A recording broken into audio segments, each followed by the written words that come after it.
I'm Elise Hugh. And I'm Josh Klein, and we're the hosts of Built for Change, a podcast from Accenture. On Built for Change, we're talking to business leaders from every corner of the world that are harnessing change to reinvent the future of their business. We're discussing ideas like the importance of ethical AI or how productivity soars when companies truly listen to what their employees value. These are insights that leaders need to know to stay ahead. So subscribe to Built for Change wherever you get your podcasts. This episode contains discussion about explicit content that's not appropriate for young ears. Welcome to Mom and Dad Are Fighting, Slate's parenting podcast for Monday, September 25th, the Banned Books edition. I'm Jamilah Lemieux, a writer, contributor to Slate's Care and Feeding parenting column, and mom to Naima, who's 10, and we live in Los Angeles. I'm Zak Rosen. I make another podcast. It's called The Best Advice Show, and I'm dad to Noah, who's 6, and Ami, who's 3. We live in Detroit, Michigan. I'm Elizabeth Newcamp. I write the homeschool and family travel blog, Dutch Goose. I'm the mom of 3 littles, Henry, who's 11, Teddy, who's 6, and Oliver, who's 9, and we live in Tokyo, Japan. On today's show, we're going to be joined by Aymann Ismail. He's a Slate writer. Longtime listeners may remember he filled in as host while Dan Kois was on book leave. Essentially, he's one of our absolute favorite friends of the show. We're going to talk about his latest piece for Slate, about book bans. Then we'll wrap up with a round of recommendations. Don't go anywhere. This episode is brought to you by Progressive Insurance. Hey listeners, whether you love true crime or comedies, celebrity interviews, news, or even motivational speakers, you call the shots on what's in your podcast queue, right? And guess what? Now you can call the shots on your auto insurance too. Enter the Name Your Price tool from Progressive. The Name Your Price tool puts you in charge of your auto insurance by working just the way it sounds. You tell Progressive how much you want to pay for car insurance, and they'll show you a variety of coverages that fit within your budget, giving you options. Now that's something you'll want to press play on. It's easy to start a quote, and you'll be able to choose the best option for you fast. It's just one of the many ways you can save with Progressive Insurance. Quote today at Progressive.com to try the Name Your Price tool for yourself and join the over 28 million drivers who trust Progressive. Progressive Casualty Insurance Company and Affiliates. Price and coverage match limited by state law. This podcast is brought to you by Progressive Insurance. Let's face it, sometimes multitasking can be overwhelming. Like when your favorite podcast is playing and the person next to you is talking and your car fan is blasting, all while you're trying to find the perfect parking spot. But then again, sometimes multitasking is easy, like quoting with Progressive Insurance. They do the hard work of comparing rates so you can find a great rate that works for you, even if it's not with them. Give their nifty comparison tool a try, and you might just find getting the rate and coverage you deserve is easy. All you need to do is visit Progressive's website to get a quote with all the coverage you want, like comprehensive and collision coverage or personal injury protection. Then you'll see Progressive's direct rate, and their tool will provide options from other companies, all lined up and ready to compare, so it's simple to choose the rate and coverages you like. Press play on comparing auto rates. Quote at Progressive.com to join the over 29 million drivers who trust Progressive. Progressive Casualty Insurance Company and Affiliates. Comparison rates not available in all states or situations. Prices vary based on how you buy. Aymann, we're so excited to have you back to talk about your new piece, Closed Book. But first, can we have a family update? How are Musa and Noon? And I didn't know you had a second baby. Yo, surprise. I have a second baby. The babies are great. This is actually kind of weird because today's the first day that they're both in daycare. I have an empty house for the first time in a long time, and it's weird. It's like quiet. And I'm getting stuff done. It's like totally nice, new. Right? Yeah, it's like I feel like I'm doing something wrong. Like I should be cleaning something up. No, the kids are great. Musa just turned 2 a few months ago. Noon just turned 9 months, 10 months, something like that. It's all kind of blending together. You know, one thing that I've recently learned that sort of changed everything from my whole parenthood outlook was that I'm really starting to just appreciate that I get to spend as much time with them at all. And all this stuff, all this pressure to get work done, to clean up, that's all starting to feel less and less important every day. And I'm just at this point where I'm excited to just leave the mess, leave the sink in a disarray, step on crumbs, even if they're Cheerios that have been there for a week, just so that I can get to that part where I can pick him up and tickle their tummies and then throw him across the room where he lands safely on the bed. So yeah, it's been a dream. I'm in a good mood today. Yay! Very How are the nice. kids doing together? It's awesome. I've heard so many horror stories from other parents being like, be careful, the second one is the worst. And the first one is going to be like really easy. And that's how they trick you into getting a second one. But the second one's been way chill, It's just entertained by the first one. So it feels like a lot less work off the bat. Yes. They take baths together. She's not crawling yet, but I'm not in a rush to teach her. So it's been a lot of fun seeing him run over, break off a piece of his Eggo and give it to her so she can eat it. He loves to share with her. He loves taking turns with her. He does this thing where he calls it like bouncy house, where he jumps on his crib or in his bed because he's a big boy. He's got a freaking bed now. It's crazy. Yeah. And then we have like this spring jump thing that hangs from the molding above the door that we just like slot the younger one in, and then she can jump up and down. And that's like his favorite thing in the world. And while they're doing that, I could, vacuum or pick up whatever. It's so easy. It's the best. It's so sweet. Watch out, though. My second tricked me into my third. Uh-oh. And my third is feral. So may that be a Noted. warning. All right, so we've been hearing about books being banned and taken off of shelves in libraries here in the U.S. And Aymann, you recently went looking for a book called It's Perfectly Normal at your local library in New Jersey. Can you tell us about how that went? Yeah, so It's Perfectly Normal was published a long, long time ago. And ever since it came out, it's pretty much been near the top of the list for the most contested books. The ALA, the American Library Association, keeps a track of how many times the books are being contested across the country. And so that's one of the ones that scores the highest. So it's a sex ed book. It's intended for children. And it covers pretty much everything from how babies are made to how sex happens, how masturbation works, how to explore your body safely, how to protect your body. And what I think is most striking about this book is that it's illustrated very detailed, right? So it sort of takes the scientific approach where it shows you everything that you could imagine about your own body. But it also, I think for a parent like me or other parents across the country who didn't get any sex ed at all, when you see these kinds of images like cartoon pictures of penises, of vaginas, and all this stuff, it could feel a bit jarring and shocking. And especially when you see it's like in these cartoons that are meant to be child friendly. So I thought about that feeling. I never thought for a second that these books shouldn't be accessible. I just wanted to know why I felt this way about these kinds of sex ed books. Because I had like this clash in my head. I was like, I know these are good because these kids should be learning about their bodies. And I know for a fact that the more they learn about their bodies, the more in control they are. And the more it protects them from the kinds of things that other parents might be afraid of it inflicting, right? So it teaches them to know that these are private parts and that they should be very careful about how they share it or who's allowed to see it or touch it and all that, which is super important to teach at a very, very young age. But at the same time, I was getting this very squeamish feeling that I couldn't help myself but feel when I opened a book and I was looking through, and I almost felt like I needed to shut it and hide it. And so I wanted to lean into that feeling because I felt like maybe that was an overlooked part of the entire conversation around what books should be or shouldn't be allowed in the hands of our children. So I went ahead and got this book.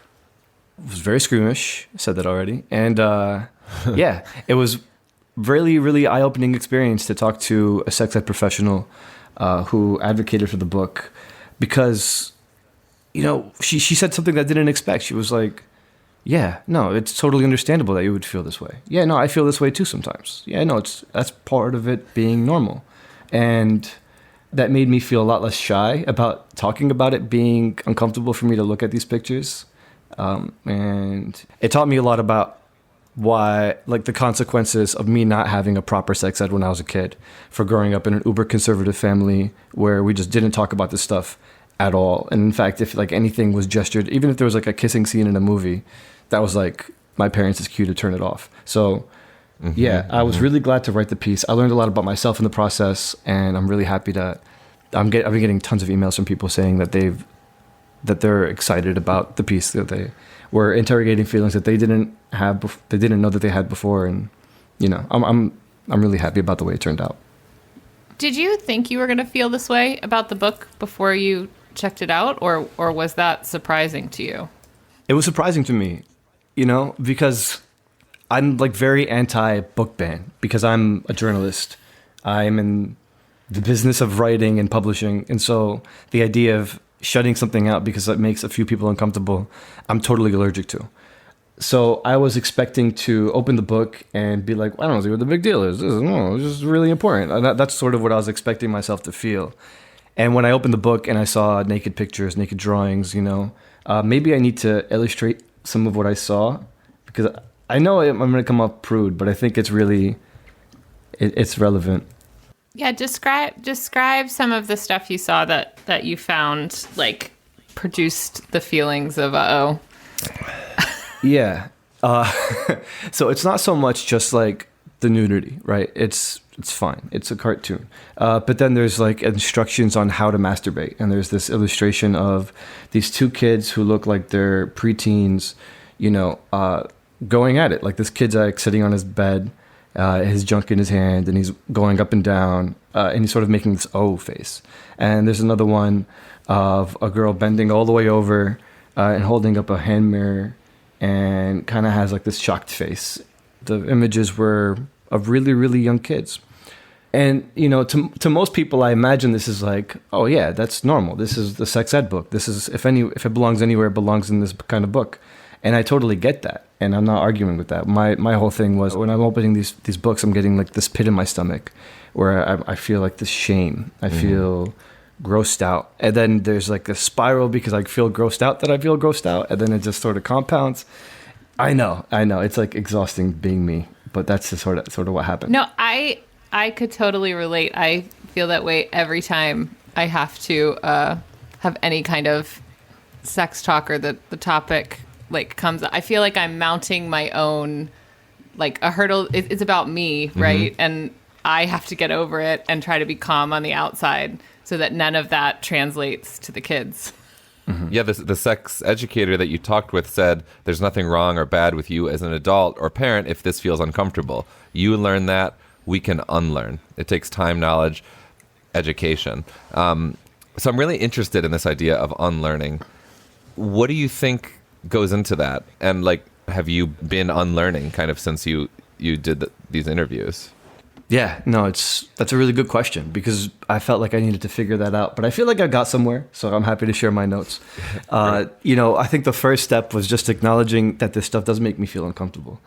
Like that moment where I told myself it was okay to feel that feeling, and that in fact maybe it's even worth investigating and getting the book in my own hands to see why I might be feeling that way. That was the first step. And then once I talked to the sex educator who was talking to me about this maybe being a consequence of me not having any kind of sex ed, she sort of guessed it. You know, I didn't even tell her that was the case. She was like, you sound like someone who didn't have any sex ed at all. What was your experience? And I was like, nothing, zitch. That was it. So that to me was an eye-opening moment.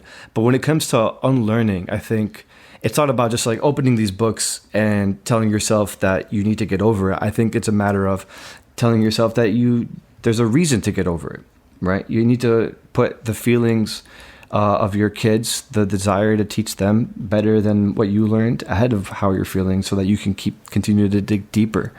It's not a process that I'm at the end of. I don't think I still feel comfortable looking at that kind of stuff if you were to put it in front of me right now. Please don't. But at the same time, I think if I were to just prioritize the goal of teaching my kid to be in control of both of their bodies, to be in control of them, of their own autonomy, and to know what is and isn't allowed when it comes to their own bodies. All that to me feels way, way more important than these like really sudden and quick feelings of squeamishness. What's been easier than trying to just unlearn everything that I've learned since I was a kid has been just trying to prioritize and tell myself that this is something that's bigger than how I feel. And then if I were to maybe teach my kid early on that they have agency, that these parts of their bodies are sensitive, that they should be not afraid of those feelings, that they won't be in the similar position if they have kids down the line. And that to me is a worthy enough cause. Mm-hmm. One of the experts you talked to, Dr. Carnegie, suggested that you shift your focus from control to influence. Can you elaborate on what this shift means to you and how it might benefit both you and your kids in the long run? Yeah. So this was a funny moment in the interview because in my mind, when she said that, I was like, no, I can control my kids. These are my kids. They're my responsibility. But as she continued to go on, I sort of knew what she was getting at, right? She's getting at the idea that we aren't the one influence in our kids' gigantic, massive lives. Even if we wanted to, it would be impossible. We would have to raise our kids like Harry Potter, just like stick them in the cupboard, which I would not recommend, by the way. That's probably a human rights violation. So what I would say is that there are some aspects that I think we should try to instill in our kids. Like these, for example, I don't want my kid ever eating pork. I want him to understand that there's like certain religious obligations, family obligations. There's some things that set him apart from other kids. And so the idea that I can ever protect him from pork forever it seems asinine, especially since we just went to a baseball game. But at the same time, I'm sort of taking a similar approach to sex ed, where it's like, when I put it in that terms, it made more sense that I can teach them to know what to do when they're put in those kinds of circumstances versus trying to insulate them and keep them from experiencing things that I know that they're going to experience. That, and also we're in the freaking internet age, right? So when it comes to the argument that many of the parents on the pro-ban side are making, is that they want to protect their kids from losing their innocence. And for me, it's like, I think there is a certain, like, if you do want to take that argument seriously, we're looking in the wrong places. We shouldn't be looking in the schools and the libraries. We should be looking on their devices, the internet, their Roblox accounts, their Twitters, their TikToks, all of that. So, I mean, plus there's so much research out there that demonstrates that good sexual education actually leads to like delayed start of sexual activity, and kind of like the more kids know and the more comfortable they are, the better they are to make these decisions. So I'm always blown away by this idea. And I think fundamentally kind of what changed, like why I needed to approach it differently was like, oh, listen, actually, the more we talk about this, the better they do. It's not like, well, if we don't tell them anything, kids just won't figure it out. It's like, no, they go out searching for this information. I wanted to say too, there's a lot now. I think there's a lot more of these like graphic novel-y sex ed books. It's definitely been the thing that has enabled particularly Henry to ask me the most amount of questions about things. And so I've been very grateful for that. It's like they seem much more approachable to him about being able to ask me, not just because, I mean, he can fully read, right? So it's not like he couldn't get the information somewhere else, but I think it just has made it way less scary to talk about that there are these pictures and he can say like, hey, I saw this, or I kind of ask in a way that I think the reading itself doesn't. So I have turned out to be like a huge proponent of these more illustrated sex ed books, even though, Aymann, just like you, I'm always like, okay, buckle up, here we go. Yeah. To add on that, there's this really, really crazy case that happened where this 10-year-old girl was in the library going through just random books, comes across this book, goes on just reading spree in the library, reads through the whole thing, and she discovers this page about inappropriate sexual touching. And then she goes to her mom and she shows her mom this page and she says, Mommy, this is me. So I think there's something there's something there about giving our kids the language to talk about these kinds of things, right? To the know-how, because they don't know anything until we teach it to them. And particularly when we talk about their sexual privacy, their sexual rights, they don't know these things until we sit down and show them that they do have autonomy, that they can say no.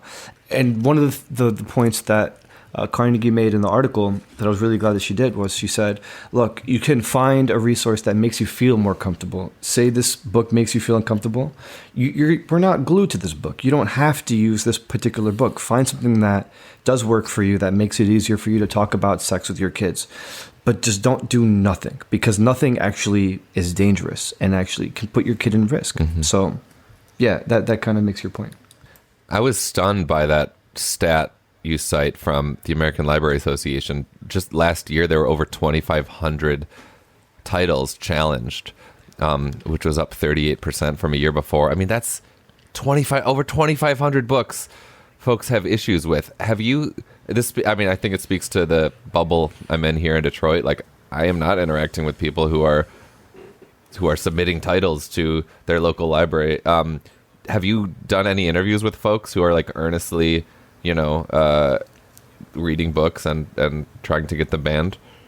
Yeah, I have. So about a year and a half ago, I was interested in this idea of, I called it the book banning influencer. Uh-huh.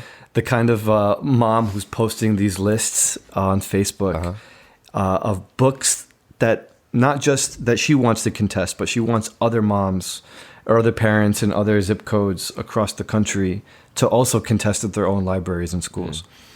And I first noticed it on this Facebook group called Safe Library Books for Kids, Arkansas, where it was kind of stylish, right? This person seemed to have a background in graphic design and was going through and making reviews on which books had which content, mostly LGBT books, no surprise there, but anything to do with, sex in general. So there were heterosexual, but mostly LGBT books that she had a problem with. But she was also sharing instructions on how to issue FOIA requests, on how to contest books in libraries and in schools, instructions on how to present your case at the school library boards. And this was before I got that too invested in like looking for Moms for Liberty. But this to me felt like, whoa, it could start something like a grassroots, but this is certainly expanding to something bigger than that. Mm-hmm. And the more I stayed on this group, the more I realized that half the people in this Arkansas library group or library Facebook group weren't even in Arkansas. Some of them were from Maine. Some of them were from Canada. Some of them were from, I think I found one person from Germany.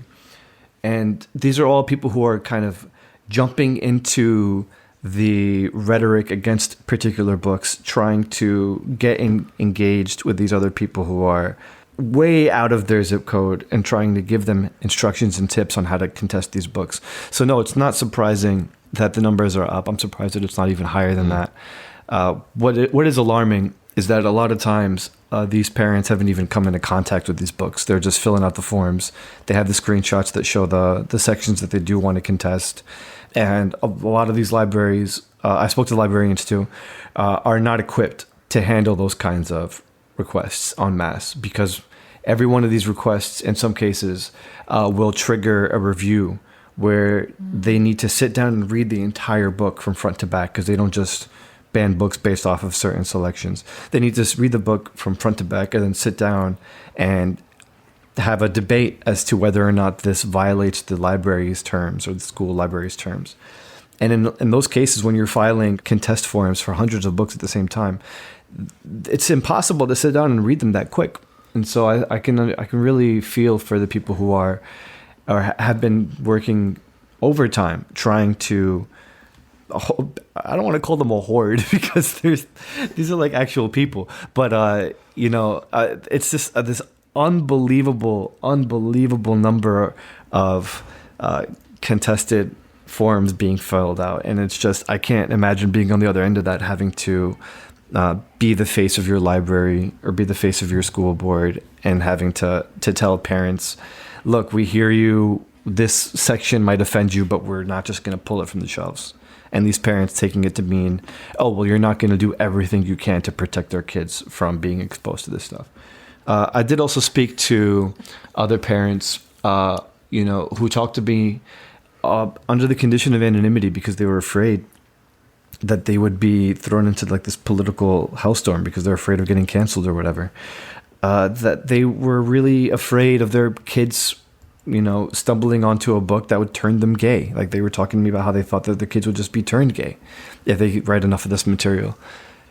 And a lot of it has just been politicized. It's hard for people to see the other side as people when they call them groomers and pedophiles. And it's just the worst thing ever when we're talking about books, because these books are just sitting there on the shelves.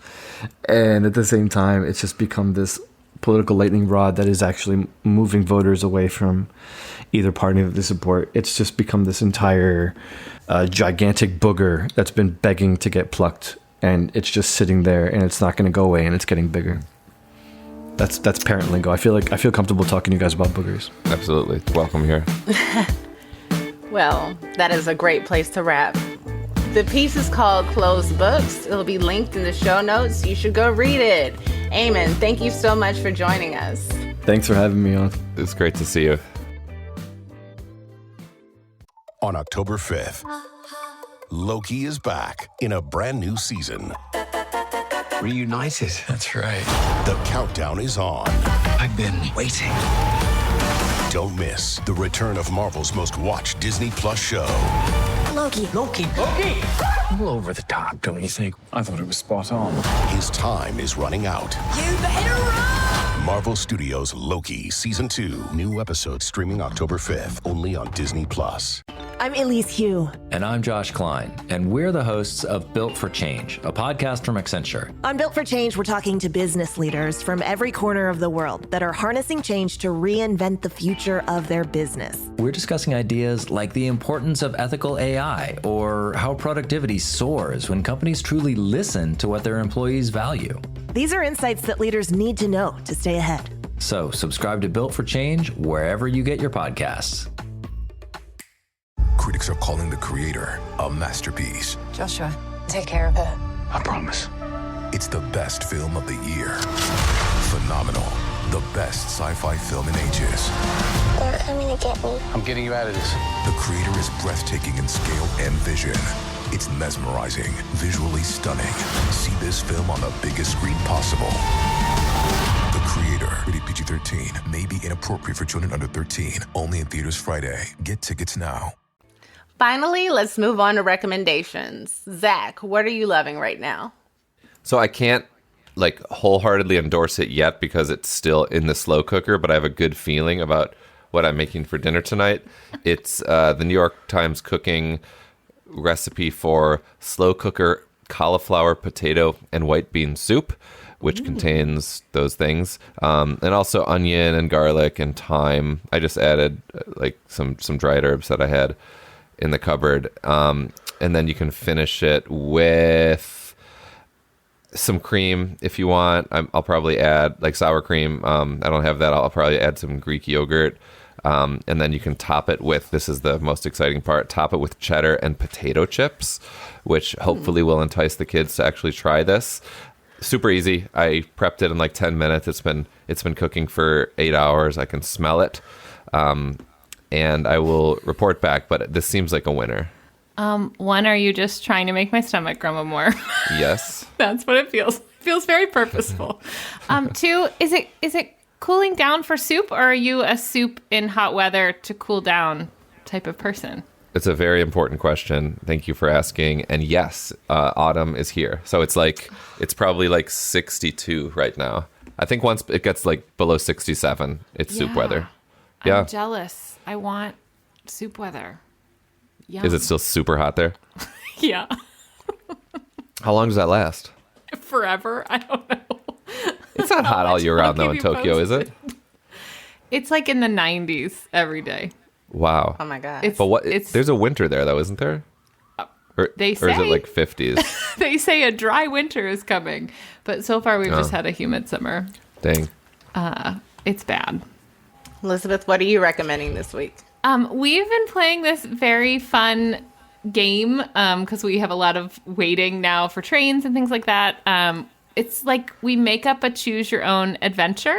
And the funny thing is that a couple of the kids really like doing the making up, and a couple of them really like to do the playing of the game. So Oliver is the one who really likes to make it up. But basically, he starts out just like a choose your own adventure book. So he's you walk into a hallway and there's a staircase and a door. And then one of the kids will be okay, I want to open the door. And then he's you open the door and this is what happens. And it's been really, really fun. That's cool. Any of us can play.